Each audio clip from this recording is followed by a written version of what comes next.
জিলহজ মাসের প্রথম 10 দিন অনেক গুরুত্বপূর্ণ। জিলহজ মাসের প্রথম 10 দিন অনেক গুরুত্বপূর্ণ।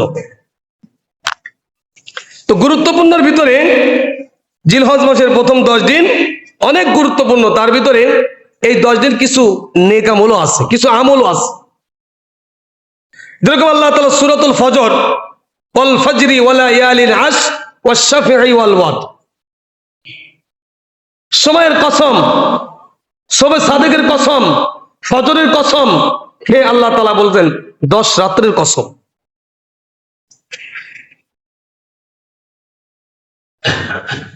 বেজল রাত্রের কসম।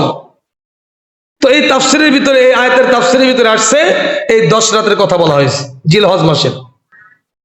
তো জিলহজ মাসের প্রথম 10 দিনের অনেক গুরুত্ব। এর ভিতরে আল্লাহর ইবাদতের ভিতরে যত ইবাদত গুলো আছে সবগুলো এই 10 দিনের ভিতরে একত্রিত হয়েছে। নামাজ, রোজা, হজ, যাকাত, কুরবানি, সাদাকা, জিকির আজগার, তাসবিহ তাহলিল, সব আমলগুলো এই 10 দিনের ভিতরে শামিল হয়েছে। এই জন্য আল্লাহ নবী বলেন, পৃথিবীর শুরু নগলে থেকে পর্যন্ত আল্লাহর যে নিয়ম কানুন চালু করেছে, বছর হয় 12টা মাসে, এই 12 মাসের ভিতরে সব থেকে শ্রেষ্ঠ 10 দিন হলো এই জিলহজ মাসের 10 দিন। এর থেকে গুরুত্বপূর্ণ এবং মর্যাদা সম্পন্ন আর কোন দিন রাত নাই। একজন সাহাবী আল্লাহ রাসূলের কাছে জিজ্ঞাসা করলেন, ইয়া রাসূলুল্লাহ, হাদিসটা আব্দুল্লাহ ইবনে আব্বাস রাদিয়াল্লাহু তাআলা বর্ণনা করেছেন। ইয়া রাসূলুল্লাহ, ইয়া হাবিবাল্লাহ, জিহাদও কি নয়? অর্থাৎ এই যে 10টা দিন, এই 10টা দিন সবথেকে গুরুত্বপূর্ণ, মর্যাদা সম্পন্ন, তো জিহাদ কি জিহাদের থেকেও গুরুত্বপূর্ণ? রাসূল বলেন, হ্যাঁ, জিহাদ থেকেও এই 10 দিন গুরুত্বপূর্ণ, মর্যাদা সম্পন্ন। তবে যেই ব্যক্তি জিহাদের জন্য 2টা জিনিস নিয়ে বের হয়েছে, দুইটার কোনো জিনিস নিয়ে সে ফেরত আসে নাই, ওই লোকটা ভিন্ন। 1 নম্বর মাল আর 1 নম্বর জান। যেই লোকটা জান এবং মাল নিয়ে আল্লাহর রাস্তায় বের হয়েছে কিন্তু দুটোর কোনোটাই নিয়ে ফেরত আসে নাই, তার মানে সে জান নিয়ে বের হয়েছিল, মাল নিয়ে বের হয়েছিল, মালও শেষ হয়ে গেছে, জানও শেষ হয়ে গেছে, অর্থাৎ শাহাদাত বরণ করছে, ওই লোকটা সম্মান এই 10 দিনের থেকে ভিন্ন। আর অন্য 365 দিনের ভিতরে সব থেকে গুরুত্বপূর্ণ এই 10টা দিন। রাসূল সাল্লাল্লাহু আলাইহি ওয়াসাল্লাম বলেন যে আল্লাহ পাক রব্বুল আলামিন এই 10 দিনের নিয়ে ফেরেশতাদেরকে নিয়ে আল্লাহ ফেরেশতাদের সামনে গর্ব করেন। তবে এই 10 দিনের কিছু সুন্নাহ আমল আছে, 10 দিনের সুন্নাত কিছু আমল আছে। নাম্বার 1, অধিক পরিমাণে তাসবিহ পাঠ করা, অধিক পরিমাণে তাসবিহ পাঠ করা, সুবহানাল্লাহ, আলহামদুলিল্লাহ, লা ইলাহা ইল্লাল্লাহ, আল্লাহু আকবার, এই তাসবিহগুলো বেশি বেশি পাঠ করা এই 10 দিন।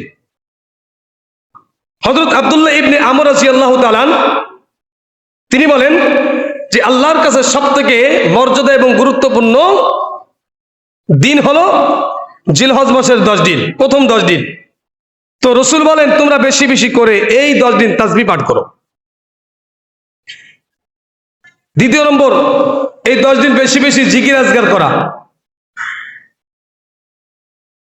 এটা বর্ণনা করেছেন হযরত ইবনে ওমর রাদিয়াল্লাহু তাআলা। তিনি বলেন, রাসূল সাল্লাল্লাহু আলাইহি ওয়াসাল্লাম এই 10 দিন রাস্তাঘাটে বাজারে যাইতেন এবং নিজে জিকির আজগার করতেন এবং যার সঙ্গে দেখা হতো তাদেরকে বলতেন, তোমরা বেশি বেশি জিকির করো।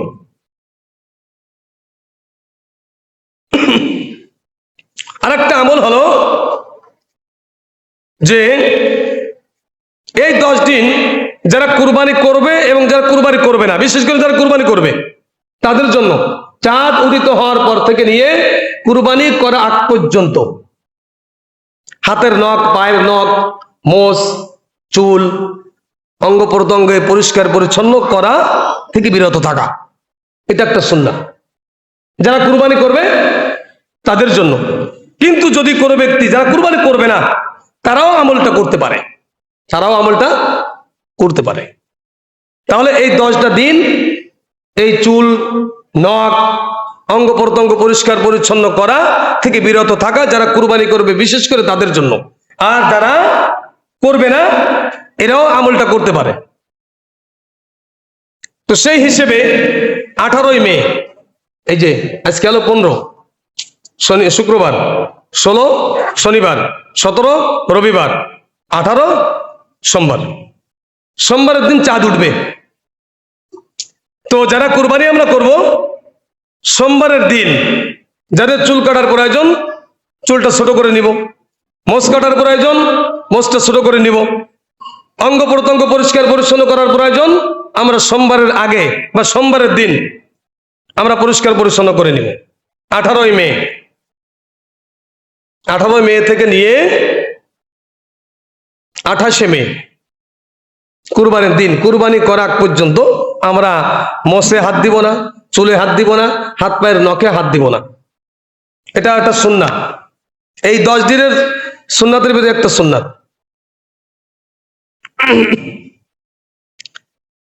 এবং এই 9 দিন অর্থাৎ 10 দিনের দিন তো কুরবানি, জিলহজ মাসের প্রথম 1 তারিখ থেকে নিয়ে 9 তারিখ পর্যন্ত রোজা রাখা, এটা একটা সুন্নাত। 1 তারিখ থেকে নিয়ে 9 তারিখ পর্যন্ত এটা রোজা রাখা, এটা একটা কি সুন্নাত। বিশেষ করে যদি আমরা 1 থেকে 9 তারিখ পর্যন্ত রোজা রাখতে না পারি, কমপক্ষে জিলহজের 9 তারিখ রোজা রাখা, জিলহজ মাসের 9 তারিখে রোজা রাখা। এখন একটা প্রশ্ন থেকে যায় যে হুজুর 9 তারিখ রোজা রাখবো নাকি আরাফার দিন রোজা রাখবো? হাদিস শরীফের ভিতরে আসছে যে তাফসীর হাদিসের ব্যাখ্যা যারা করেছে তাদের উদ্দেশ্য হলো, সমস্ত উলামা কেরামের উদ্দেশ্য হলো 9 জিলহজ, আরাফার দিন না, 9 জিলহজ। 9 জিলহজ আমরা কি রাখবো? রোজা রাখবো। রাসূল সাল্লাল্লাহু আলাইহি ওয়াসাল্লাম এই রোজা সম্পর্কে বলেছেন হাদিসের ভিতরে, কোন ব্যক্তি যদি 9 জিলহজ শুধু একটা দিন রোজা রাখে, 9 জিলহজ যদি রোজা রাখে, তাহলে আল্লাহ তাআলা তার পিছনের 1 বছরের গুনাহ, সামনের 1 বছরের গুনাহ, অর্থাৎ 2 বছরের গুনাহ আল্লাহ তাআলা মাফ করে দিবেন। সুবহানাল্লাহ বলা যাবে না? একটা রোজা যদি এত সব দেয়, সব না দিলেও গুনাহ তো মাফ হচ্ছে। হ্যাঁ, আপনার আমার আমল নামায় একটাও নেকি নাই, কিন্তু গুনাহও নাই, আপনি জান্নাতি। আপনার আমল নামায় একটাও নেকি নাই, কিন্তু একটা গুনাহও নাই, তো আপনি কি জান্নাতি? তার গুনাহ মাফ হওয়া ভালো না? তো আল্লাহ রাসূল বলেন কি, কোন ব্যক্তি যদি 9 জিলহজ রোজা রাখে, তো আল্লাহ তাআলা তার পিছনের 1 বছরের গুনাহ এবং সামনে 1 বছরের গুনাহ, মোট এক রোজায় 2 বছরের গুনাহ আল্লাহ তাআলা মাফ করে দিবেন।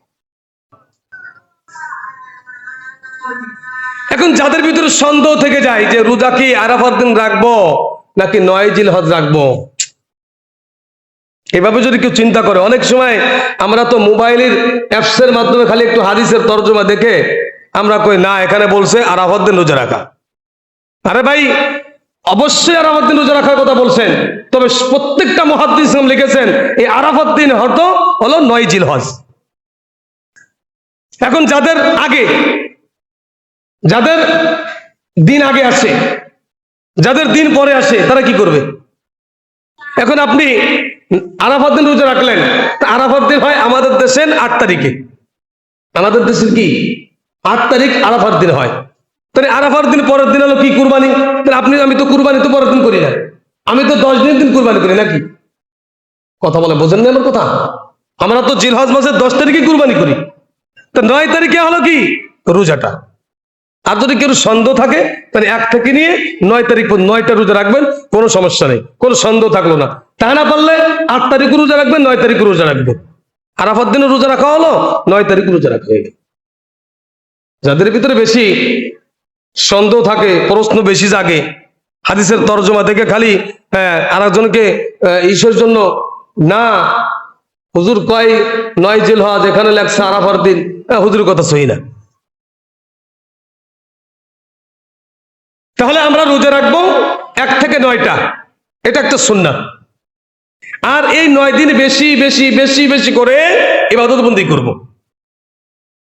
আর একটা আমলের কথা বলা হয়েছে যে 9 জিলহজ ফজরের থেকে নিয়ে, 9 জিলহজ ফজর থেকে নিয়ে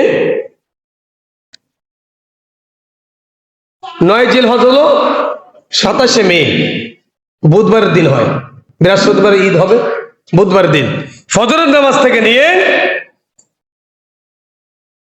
প্রতি ফরজ নামাজের পরে তাকবীরে তাশরিক বলা হয়, আল্লাহু আকবার, আল্লাহু আকবার, লা ইলাহা ইল্লাল্লাহ, আল্লাহু আকবার, আল্লাহু আকবার, ওয়ালিল্লাহিল হামদ। 13 তারিখ আসরের নামাজ পর্যন্ত পুরুষের জন্য সালাম ফেরানোর সাথে উঁচু আওয়াজে একবার, কয়বার? একবার। একবার বলা সুন্নাত। অনেক সময় আমরা 3 বার বলি, না, একবার বলাই সুন্নাত। আপনি একবার বলবেন। পুরুষের জন্য সালাম ফেরানোর সাথে সাথে উঁচু আওয়াজে তাকবীরে তাশরিক একবার বলা সুন্নাত। মহিলাদের জন্য নিম্ন আওয়াজে, নিজের আওয়াজ নিজে শুনবে এতটুকু আওয়াজে ফরজ নামাজের সালাম ফেরানোর সাথে সাথে মহিলা এবং পুরুষ, মহিলারও নিম্ন আওয়াজে, পুরুষেরা একটু উচ্চ আওয়াজে তাকবীরে তাশরিক আল্লাহু আকবার, আল্লাহু আকবার, লা ইলাহা ইল্লাল্লাহ, আল্লাহু আকবার, আল্লাহু আকবার, ওয়ালিল্লাহিল হামদ। এই তাকবীরে তাশরিক এই 9 জিলহজ থেকে নিয়ে 13 জিলহজ, 9 তারিখ ফজর থেকে নিয়ে 13 তারিখ আসর পর্যন্ত এই প্রত্যেক ফরজ নামাজের পরে একবার তাকবীরে তাশরিক বলা সুন্নাত, প্রত্যেকের জন্য পড়তে হবে। এই হলো আমলগুলা।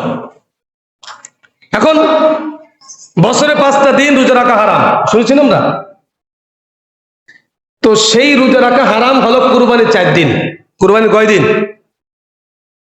10 তারিখ কুরবানি হয়, 10, 11, 12, 13, 10, 11, 12, 13, কয়দিন হলো?